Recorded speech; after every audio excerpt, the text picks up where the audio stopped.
이제 오늘로써 민수기 설교를 마치고 다음 주부터는 이 존 파이퍼 목사님의 저서 하나님을 기뻐하라를 이제 좀 한 4번에 걸쳐서 여러분과 함께 묵상하도록 하겠습니다. 민수기는 땅 없이 애굽에서 노예로 살던 이스라엘이 이제 가나안 땅을 얻기까지 광야에서 훈련받았던 40년 역사를 다루고 있는데, 그 역사를 뭐 차례로 이렇게 소개하는 책은 아니고, 말씀드렸죠? 그 사이에 있었던 중요한 일들을 파편적으로 소개하고 있다.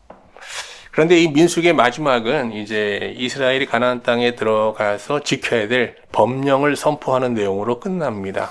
근데 이 법령 내용을 보면은 뭐 다 이렇게 상식적인 선에서 나오는데 아주 특이한 게 있어요. 오늘 우리가 본문에서 본 도피성 제도라는 것이 이제 여기서 법령으로 이제 그렇게 발표되고 있거든요. 도피성은 그 비고의적으로 살인죄를 범한 죄인을 보호할 목적으로 만들어진 일종의 도피처입니다. 실제로 이스라엘은 가나안 땅에 들어가서 6개의 도피성을 만들게 되는데요. 3개는 하나님 말씀대로 요단 동편에, 또 3개는 요단 서편에 이렇게 만들어지게 됩니다. 율법은 이 살인죄를 엄하게 다스리잖아요. 그러나 이제 모든 살인죄를 똑같이 취급하는 것은 아니고 그 동기를 묻죠. 그래서 고의적인 살인죄는 뭐 엄벌에 처하지만 비고의적으로 범한 죄는 이제 오늘 이 도피성 제도에서 보듯이 그들에게는 이제 긍휼을 베풀게 됩니다. 뭐 하나의 예를 들면 이게 대표적인 것이 비고의적 살인죄에서 대표적인 것은 만약에 이제 도끼질을 하는데 도끼날이 빠져서 이제 이 도끼날이 날아가서 누굴 죽였다 했을 때 이게 고의성은 없잖아요. 근데 죄가 없다고 할 수도 없는 거잖아요. 그죠? 이런 애매한 죄들, 살인죄, 이런 죄를 저질렀을 때 일단 이제 도피성에 피할 수 있는 이제 자격을 얻게 되는 거죠. 하나님이 도피성을 정하게 하신 것은 하나님이 기업으로 주신 땅에서 무죄한 피를 흘리지 않게 하기 위해서 이제 세우신 것입니다. 도피성 제도는 부지중 살인을 저지른 자에게는 은혜로운 제도이지만 반대로 누군가의 실수로 인해서 사랑하는 가족들 또 아니면 뭐 친구를 잃은 그 지인들의 입장에서 볼 땐 이게 억울한 일일 수도 있는 거예요. 그죠? 오늘 저는 여러분과 함께 이 도피성 제도를 먼저는 피해자의 관점에서 또 다음은 가해자의 관점에서 한번 이렇게 살펴보고 나아가서 이 도피성 제도에 담긴 어떤 영적 의미를 이렇게 생각하면서 하나님의 은혜를 나누고자 합니다. 먼저 이 도피성 제도를 피해자 입장에서 한번 생각해 보도록 하겠습니다. 피해자입니다. 예. 도피성 제도는 뭐 근데 하나님께서 이제 광야 생활을 마무리하고 있는 이스라엘 백성에게 갑자기 선포한 말씀이 아니라 시내산 언약 때부터 하신 말씀이에요. 출애굽기 한번 21장 13절 말씀을 보겠습니다. 이 말씀 정말 이렇게 사람들이 뭐 중요하게 생각하지 않지만 정말 우리가 꼭 기억해야 될 요절입니다. 한번 볼까요? 만일 사람이 고의적으로 한 것이 아니라 나 하나님이 사람을 그의 손에 넘긴 것이면 내가 그를 위하여 한 곳을 정하리니 그 사람이 그리로 도망할 것이며 그랬어요. 여기 잘 보세요. 여기서 우리는 하나님의 주권 아래에 있는 하나님의 백성이라도 누군가의 부주의로 사랑하는 사람을 잃게 되는 이런 받아들이기 정말 힘든 억울한 상황을 하나님의 백성도 겪을 수 있다 없다? 있다는 거예요. 근데 우리는 이런 상황이 되면은 어떻게 되죠? 도대체 하나님께서 나에게 왜 이런 고난을 내리시는가? 왜 이렇게 형벌을 내리시는가 하면서 어떻게 해요? 시험에 들잖아요. 근데 하나님은 분명히 말씀하시는 거예요. 이런 일이 신실한 신자에게도 있을 수 있다라는 겁니다. 근데 그런 일이 일어나기를 바라는 사람이 누가 있겠어요? 근데 어쩔 수 없이 그런 일이 생기면 어떻게 된다? 이것을 하나님이 하신 일로 인정하면서 어떻게 해요? 이해하고 받아들여야 된다는 겁니다. 이걸 뭐라 그러는가 하면 섭리신앙이라고 합니다. 이렇게 받아들이는 거. 받아들일 수 없는 상황은 뭐 하나님의 뜻이 뭔지도 알 수 없는 이런 난감한 상황에서 이걸 그냥 하나님을 원망하지 않고 분노하지 않고 뭐 분노와 원망이 생기지만 이걸 다스리면서 받아들이는 것, 이거를 무슨 신앙이라고요? 섭리신앙이라고 합니다. 꼭 기억하셨으면 좋겠습니다. 근데 사실 뭐 우리가 억울한 일을 많이 인생 살면서 좀 당하게 되지만 사랑하는 사람을 누군가의 부주의한 행동에 의해서 잃게 된다. 이거 정말 받아들이기 너무 힘들잖아요. 우리 세월호 참사 사건이 그런 거 아니겠어요? 그죠? 너무너무 힘들잖아요, 받아들이기. 이는 인간이 세상을 살면서 맞을 수 있는 어쩌면 뭐 최고의 비극일지도 몰라요. 죽는 사람은 죽으면 끝이잖아요. 그러나 이걸 지켜보고 감당해야 될 사람의 그 몫은 너무 큰 거죠. 근데 하나님은 신자가 이런 억울한 상황을 만날 수 있다고 말씀하시면서 이런 상황을 만났을 때 이것을 하나님의 섭리로 받아들일 수 있어야 된다라고 말씀하고 계시는 겁니다.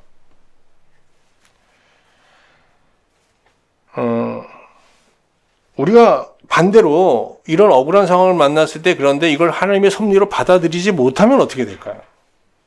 이 사건을 계속 생각하고 기억하고 묵상하면 어떻게 돼요? 분노와 원망이 끌어오르게 되잖아요. 그러면서 우리의 내면은 마성적인 힘의 지배를 받으면서 완전히 황폐해지고 나아가서는 사악해지게 되거든요. 그래서 시편 37편 8절에 보면 한 지혜자가 이렇게 회종들을 향해서 권면합니다. 분을 그치고 노를 버리며 불평하지 말라. 오히려 악을 만들 뿐이라. 우리가 어떤 억울한 상황에서 계속 분노하고 원망하고 막 불평하면 어떻게 된다? 우리 내면이 황폐해 될 뿐이다 라고 경고하고 있는 겁니다.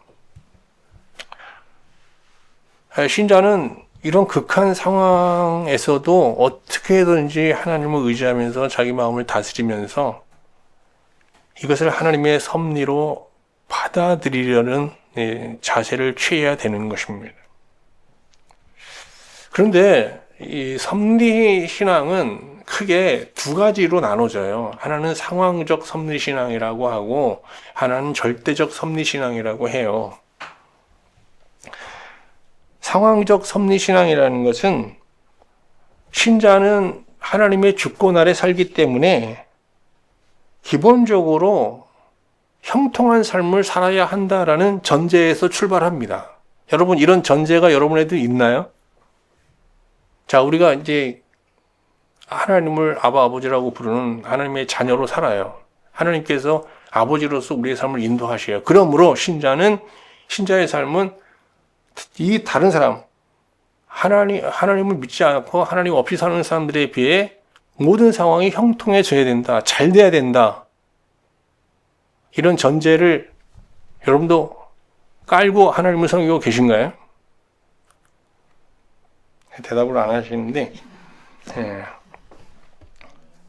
상황적 섭리신앙으로 하나님을 섬기는 사람들은 그래서 뭔가 자기가 생각한 것보다 상황이 호전되면 어떻게 돼요? 할렐루야 합니다. 그리고 하나님께 영광을 돌립니다. 그렇죠? 감사 헌금도 합니다. 간증도 합니다. 그런데 꼭 그런 일만 생기는 건 아니잖아요. 예상했던 것보다 기대했던 것보다 상황이 나쁠 때도 있고 오늘 본문에 나오는 것처럼 정말 감당할 수 없는, 납득할 수 없는 어떤 극한 고난의 상황, 억울한 상황도 겪을 수 있는 거잖아요. 근데 이때 아주 섭리적 신앙에 투철한 사람들은 우리가 욥기에서 욥의 친구들을 통해서 보듯이 이 사람들은 상황적 그 섭리 신앙이 아주 그냥 완전히 빠져 있는 사람들이거든요. 그 사람들은 어떻게 해석해요? 이걸 억지로라도 어떻게 해요? 이런 어려움을 통해서 결국은 하나님께서 어떻게 해요? 우리를 크게 복 주실 거다라고 주장하잖아요. 그래서 어떤 삶을 삽니까? 고진 감래의 삶을 사는 겁니다. 오늘의 고통이 나중에 즐거움이 훗날 큰 즐거움으로 바뀔 것이다 라는 믿음을 갖고 사는 거죠. 이게 상황적 섭리신앙이에요. 근데 하나님께서 우리에게 요구하시는 섭리신앙은, 이런 상황적 섭리신앙은 이게 뭐 나쁠 건 없는데 아니라는 거예요. 그리고 더 큰 문제는 이런 섭리적 신앙은요, 훗날 큰 모순에 빠지게 됩니다. 이게 성립이 안 돼요, 이 공식이. 이 상황적 섭리신앙이 전제로 하는 이 공식이 우리 기독교 역사에 비춰도 그렇고 성경에 나오는 어떤 신앙의 인물들의 인생에 비춰도 우리 개인사에 비춰도 이게 맞지를 않아요.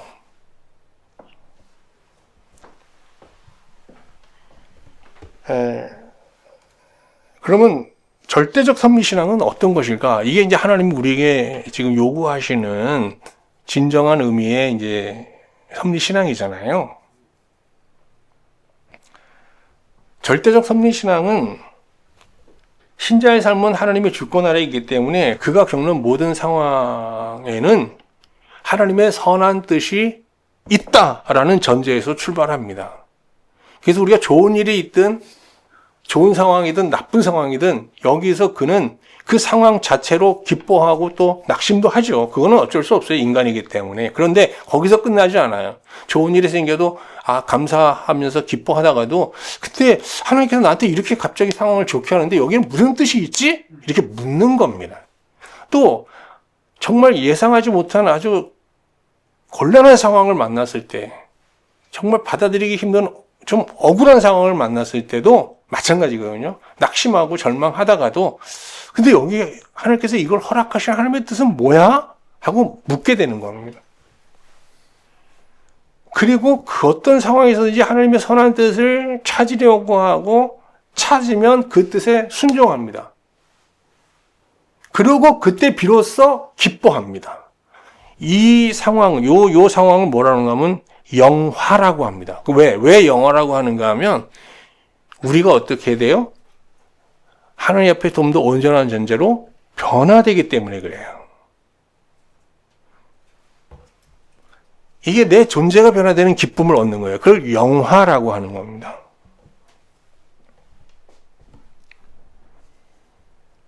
뭐 우리가 절대적 섭리신앙을 가졌다고 해도 상황의 영향을 안 받고 이렇게 초탈해서 살 수 있는 사람은 뭐 얼마나 되겠어요. 여러분도 그렇죠. 저 지난 연초에는요, 제가 사실은 여러분한테 말씀을 안 드렸지, 어떻게 그렇게 안 좋은 일이 정말 이렇게 연속적으로 겹치는지요. 올해 시작하는데 굉장히 힘들었어요. 그래서 약간 좀 다운되기도 했지만, 뭐 또 하는 뜻을 묻고 뭐 이러면서 또 극복해내는 거죠. 근데 또 지난주는요, 아니 뭐 정말 하는 일이 나 깜짝 놀랐어요. 이거 모든 상황이 다 저를 맞춰서 짜여놓은 것처럼 이렇게 정말 속된 말로 이게 정말 형통한 삶을 한 주를 누렸어요. 제가 깜짝 놀랐어요. 근데 물론 기쁘죠. 근데 그럴 때 그 자체로 기뻐하는 게 아니라, 근데 이게 여기 하나님의 뜻이 뭐지? 라고 물어야 되는 거거든요. 그리고 거기서 우리가 뭐 묻는다고 해서 다 하나님의 선한 뜻을 찾아내는 건 아니지만, 거기서 자기적으로 아니라 정말 하나님 말씀을 통해서 하나님의 뜻을 발견하면 그 뜻에 순종하려고 할 때 하나님은 기뻐하시고, 우리도 또한 우리 내면의 깊은 곳에서 참된 기쁨을 맛보게 되는데, 그것이 바로 영화라는 거예요. 영화. 이 단어를 꼭 기억하셔야 돼요.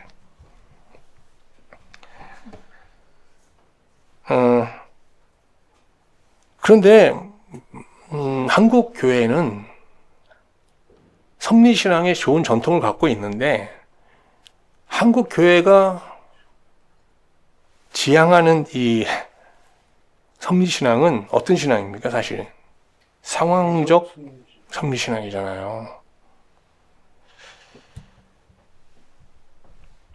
앞에서 말씀드렸다시피 근데 뭐 이게 상황적 섭리신앙이 나쁜 건 아니에요. 여기도 굉장한 하나님에 대한 어떤 신뢰와 믿음을 갖고 있잖아요. 그러나 이 상황적 섭리신앙으로 하나님을 섬기는 것은 사실 불가능해요. 왜? 이게 이 섭리신앙이 성립이 안 돼요. 1차 대전에 참전했던 독일 군인들은 모든 것을 최상의 거로 만드시는 좋으신 하나님에 대한 어떤 상황적 섭리신앙을 붙잡고 참전했죠. 그러나 그들의 현실은 최악의 상황이 된 겁니다. 지금 독일 교회가 이렇게 거의 패망했잖아요.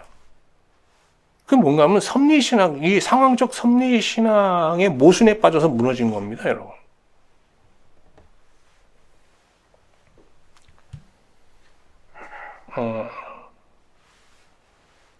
여러분 모르겠지만, 히틀러 때 독일군들이요, 막, 뜨겁게 기도하고, 하나님 앞에 예배하면서 전쟁터에 나가고, 전쟁터에서도 찬송 부르면서 기도하면서 싸웠습니다. 그들이 기도했던 게 뭐겠어요? 상황적 섭리신앙의 기초에서 하나님을 섬겼던 겁니다.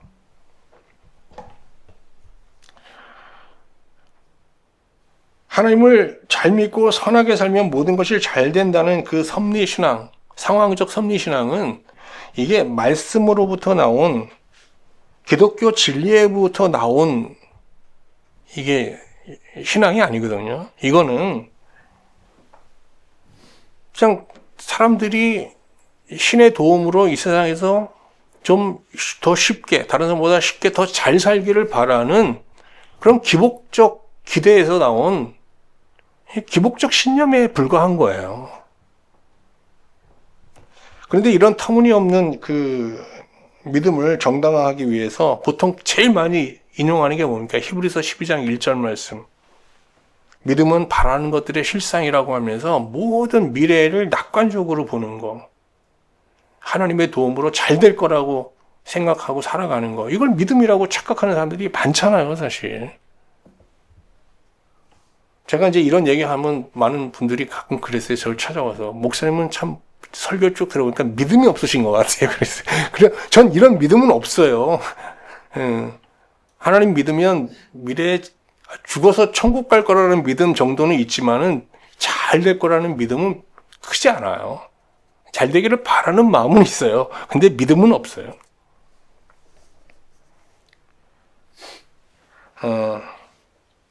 바울 사도는 정말 여러분 잘 아신 대로 뭐 사도행전에 보면은 드라마틱하게 이제 하나님을 만나서 이제 하나님의 부르심을 받고 이제 선지자의 삶을 살리지 않습니까? 그러니까 뭐 선교사의 삶을.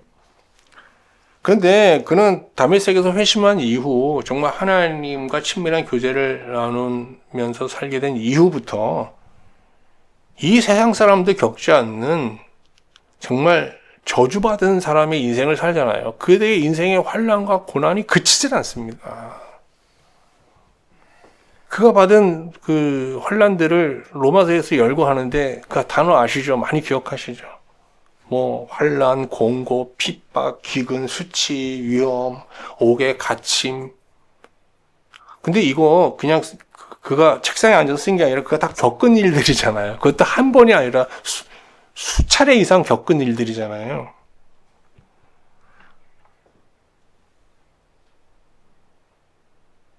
그는 순교의 자리로 내몰리는 죽음의 위기도 여러 차례 당했고 실제로 마지막은 순교 당하셨잖아요.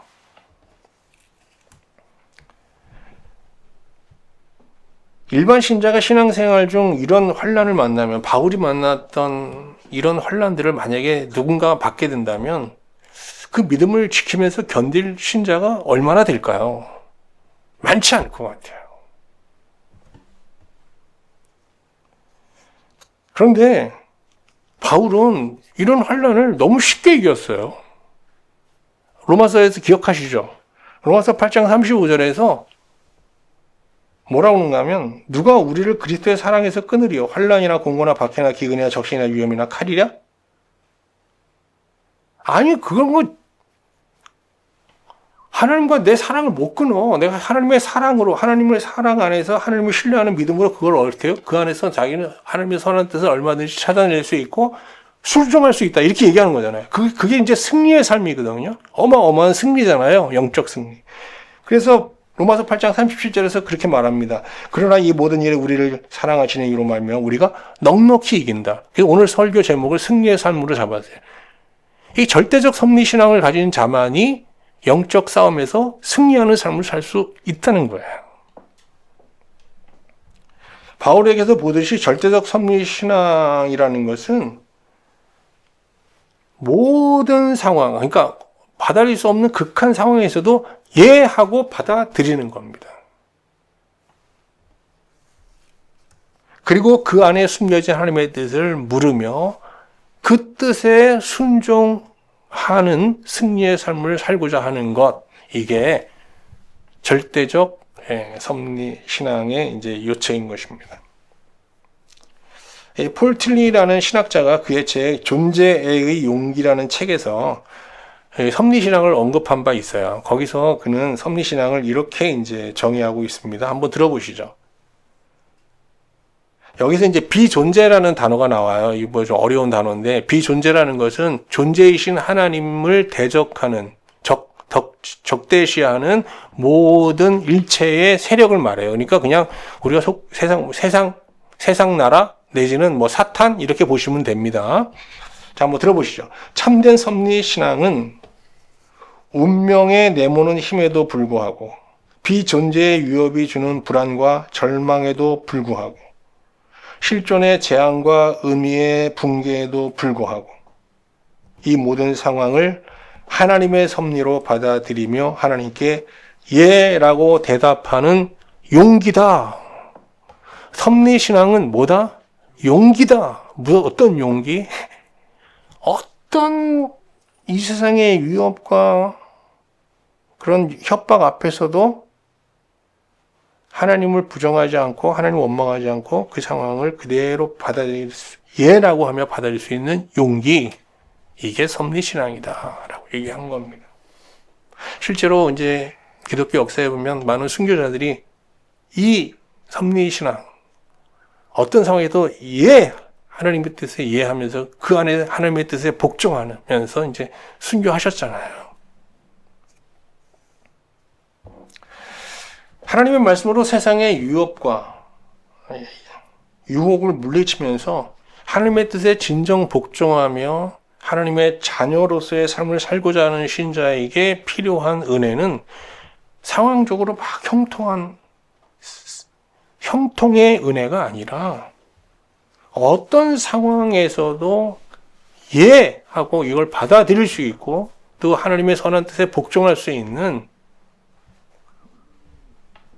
이게 절대적 섭리신앙의 은혜, 섭리신앙의 은혜인 것이거든요. 자, 이제 이 도피성 제도를 피해자가 아니라 가해자의 입장에서 한번 살펴보겠습니다. 도피성은 죄를 짓고자 하는 의도가 전혀 없었으나 작은 실수로 다른 사람의 생명을 빼앗는 큰 죄를 범한 자를 보호하기 위해 만든 도피처잖아요. 한번 도피성을 찾는 사람들을 한번 상상해 보시죠. 자, 일상의 삶 속에서 어떤 실수를 해서 사람을 죽였습니다. 그 가족을 잃고 친구를 잃고 동료를 잃은 사람들이 막 분노해서 그를 죽이려고 하죠. 그는 살고자 죽음의 세력을 피해서 어떻게 해요? 도피성을 찾아 도주합니다. 도피성 지도를 보면서 막 찾아갑니다. 잠을 잘 때도 편한 잠을 못 자죠. 언제 죽음의 세력들이 자기를 찾아낼지 모르기 때문에 잠도 숨어서 자고 그냥 그러면서 발걸음을 재촉해서 도피성을 향해 나아갑니다. 여러분, 이게 도피성을 향해 막 도주하는 사람을 보면서 뭔가 좀 떠오르는 게 없어요? 죄와 사망의 세력에 쫓겨 하루하루 불안과 두려움 속에 살고 있는 우리 모습과 이렇게 뭐가 오버랩되지 않습니까? 복음의 관점에서 볼 때 도피성 제도에서 도피성은 하나님의 품을 상징하고 죽음의 세력을 피해서 도피성을 향해 나아가는 도주자는 죄와 죽음의 세력에서 벗어나 하나님 안에서 자유한 삶을 살고자 하는 참된 신자를 상징하고 있는 겁니다. 그래서 시편에 보면요, 많은 시인들이 하나님을 나의 피난처라고 고백하고 있는 거예요.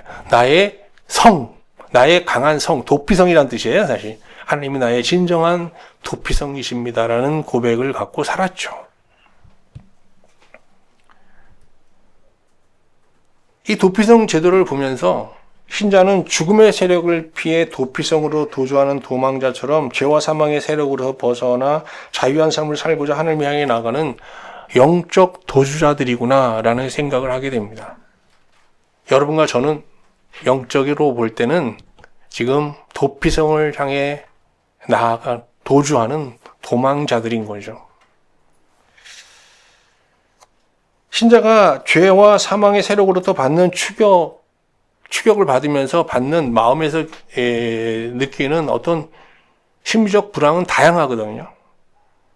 먼저 죄의식, 미래에 대한 불안감, 죽음에 대한 두려움, 이런 것들이 끊임없이 우리의 내면을 채우고 지배하게 됩니다.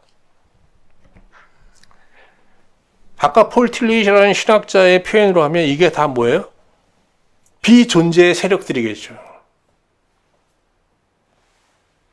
아담 안에 있는 모든 인간은 누구나 이 비존재의 세력으로부터 무차별적인 공격을 당하고 있습니다. 그래서 사람들이 제정신으로 살고 싶어 하지 않는 거예요. 왜? 제정신으로 살면 뭐가 찾아와요? 죽음에 대한 두려움, 자기가 살았던 너무나도 비참한 굴욕적인 삶, 죄책감, 무가치함, 미래에 대한 불안, 이런 게 막 자기를 지배하기 때문에 너무 큰 불행감에 이제 휩싸이기 때문에 망각하고 살려고 하는 거예요. 그래서 뭔가 빠져서 살죠. 근데 모든 사람이 이렇게 고통스럽고 불안하게 살아야 되잖아요. 그러면 불안 속에 살아야 되잖아요. 근데 그렇지 않아요. 이 땅에서 이렇게 적대적인 비존재의 세력에 쫓기면서 사람들이 막 행복하게 사는 사람들이 많아요. 왜 그런 줄 아세요? 이 비존재의 세력, 이 사탄이 아담 안에 있는 모든 인간을 이렇게 무차별적으로 공격하면서 동시에 그가 지금 죽음의 세력에 쫓기는 이 상황을 인식하지 못하게 하는 어떤 마취제를 뿌리거든요. 그 마취제가 뭐냐? 이 세상에서 누리는 부귀 영화를 통해서 누리는 즐거움. 이 세상의 소유를 통해서 누리는 만족. 이런 것들로 이제 그 감각을 잃게 하는 거거든요. 실제로 이런 마취를 더 강하게 받으려고 어떤 사람들은 정말 마약을 취하기도 하잖아요. 그게 뭐예요? 망각하는 거잖아요. 직시하지 못하는 거잖아요.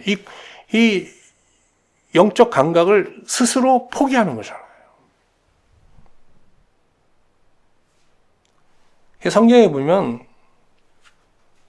하나님뿐만 아니라 너 자신을 속이지 말라는 말을 많이 하잖아요. 사람들은 자기를 속이고 사는 거예요. 그렇지 않으면 왜? 너무 불행하기 때문에. 그런데 하나님 말씀이 진리잖아요. 이 진리를 터치하는 순간 이런 마취제가 우리 안에 통하지 않습니다. 어느 순간부터. 그걸 성경은 뭐라고 하냐? 예수님은 깨어난다고 그래요. 경성함이라고 그래요. 깨어나는 거예요. 이 깨어난 사람들은 막 세상이 주는 물질, 세상의 뭐 어떤 성공, 이거에 막 조치돼서 막 자랑하고 뭐 이러지 않아. 제가 요새 뭐 막 갑자기 이제 삼성하고 하이닉스 주식이 올라와서 갑자기 돈 버는 사람이 좀 많잖아요, 우리 주변에. 아니, 우리하고는 상관없지만 소수의 사람들이. 그래서 그런지요. 저를 만나면 자꾸 해외 여행 갈 계획을 자꾸 저한테 얘기하는 사람이 너무 많아요. 미국 간다, 이태리 간다. 그래서 제가 주식 터졌어요. 그럼 어떻게 하셨어요? 그냥 사람들은 그걸 뭐 자랑하고 싶어 하는 거야. 아, 근데 한 10일 사이에 한 지인들로부터 해외 여행 간다는 얘기를 너무 많이 들었어요. 자랑하고 싶어서.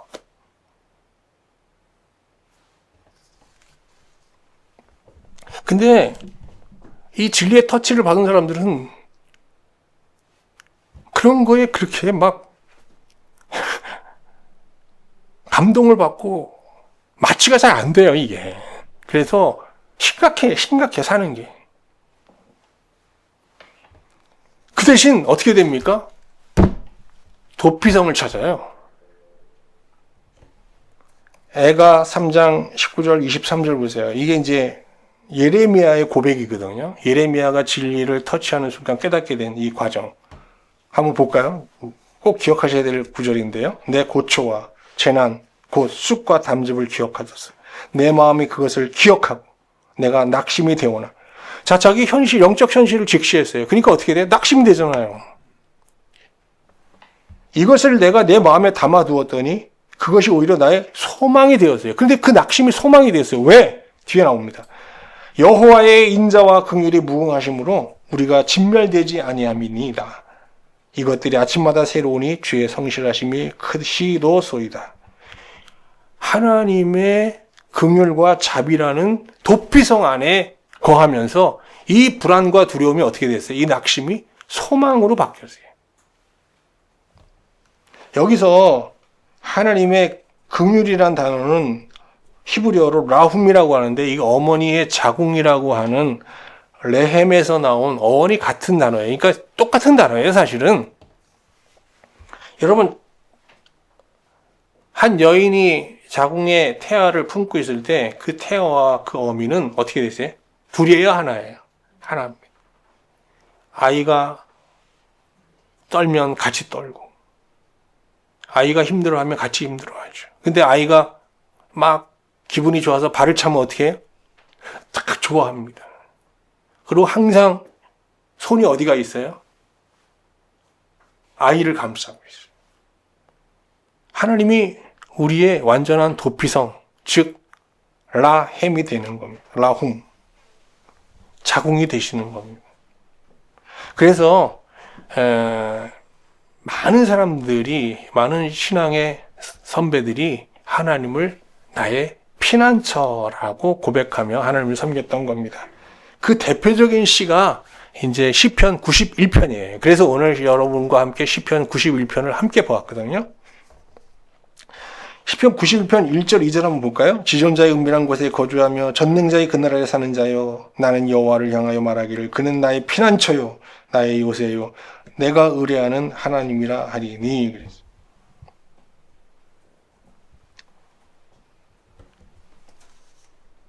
여기 하나님을 피난처로 고백하고 있죠.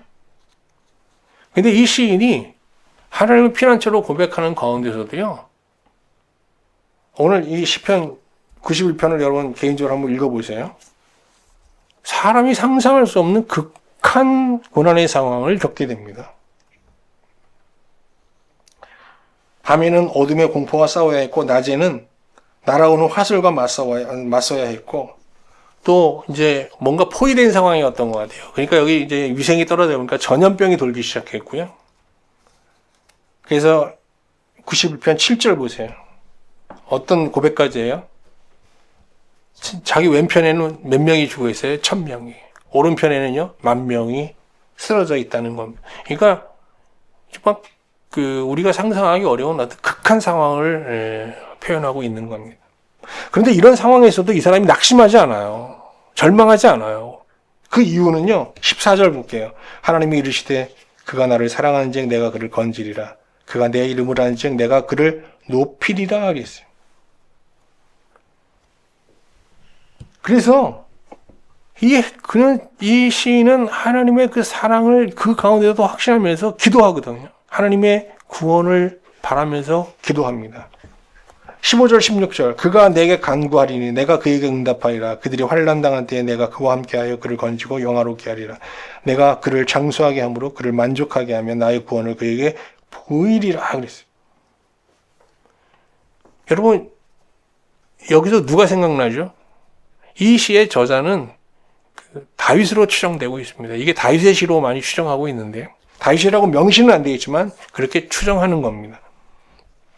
실제로 다윗은 10대 때 하나님을 피난처로 고백하면서 하나님 안에서 참된 안식을 누리며 살았잖아요. 근데 그때 하나님께서 오늘 이 시에 나오는 것처럼 사무엘이라는 선지자를 통해서 15세 때 그가 왕이 될 것이라는, 이스라엘 왕이 될 거라는 말씀을 주셨어요. 그래서 이 말씀을 따라 이제 다윗이 갑자기 이제 그 사울 왕의 아주 신임받는 이제 밑에 부하가 되지 않습니까? 그래서 그 이제 15년 뒤에, 그러니까 15살 때 하나님의 말씀 약속을 받고 30살 때 왕이 되는데 그 15년 중에 5년 동안은요, 그 다윗이 사울 밑에서 정말 승승장구하는 형통의 삶을 경험하게 됩니다. 다 아시죠? 그 내용은? 그런데 그 5년 후부터 사울이 이제 다윗을 시기하게 되지 않습니까? 백성들이 사울은 천천히요, 다윗은 만만히로다라고 하니까 이제 그때부터 이제 사람이 이상해지면서 자신을 위해서 목숨 바쳐 일하는, 헌신하는 다윗을 질투하며 죽이려 합니다. 그래서 이후 그 10년 동안 오늘 이 시편 91편에 나오는 것처럼 다윗은 광야에서 사울의 추격을 피해 도주하는 도망자의 삶을 살게 되잖아요. 상황적으로 보면 이 10년은 정말 비참한 방랑자의 삶이었거든요. 어떤 때는 그냥 미친 사람 취급도 하잖아요, 살고자. 근데 영적으로 보면 이 10년은 하나님을 피난처로 삼으면서 하나님과 친밀한 교제를 나눴던 정말 영광의 시간이었어요.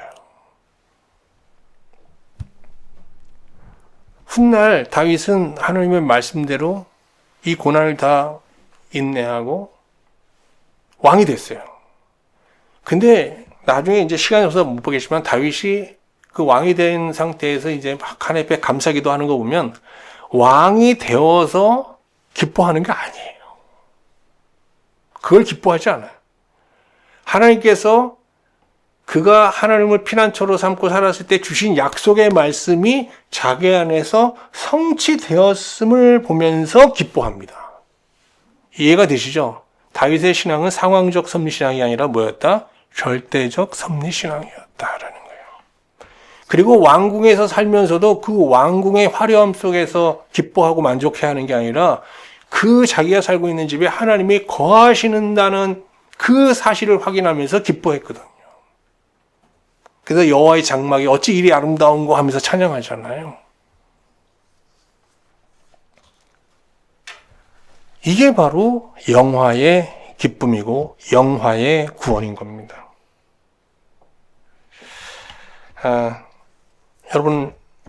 여러분도 상황적으로 어떤 상황이 처해진지 모르겠습니다. 근데 우리가 상황 자체에 의해서 행불행이 좌우되는 그런 상황적인 섭리신앙에서 이제 벗어나서 어렵지만 쉽지는 않지만 여러분이 처해진 상황에서 오늘 믿음의 선진들처럼 하나님의 뜻을 한번 묻고요. 그리고 그 안에서 발견한 하나님의 선한 뜻을 놓고 다윗처럼 기도했으면 좋겠습니다. 그리고 그 뜻에 순종하는, 그래서 적대적인 세력을 무참하게 만들면서 정말 하나님을 우리 안에서 존귀케 하는 그런 승리의 삶, 영화의 삶을 누릴 수 있기를 주님의 이름으로 축원합니다. 이 한 주도 우리 한번 그렇게 살아볼까요? 네. 쉽지 않겠지만 여러분, 이 한 주도 절대적 섭리신앙으로 다윗처럼 믿음의 선진들처럼 승리하는 한 주의 삶을 살아갈 수 있기를 주님의 이름으로 축원합니다.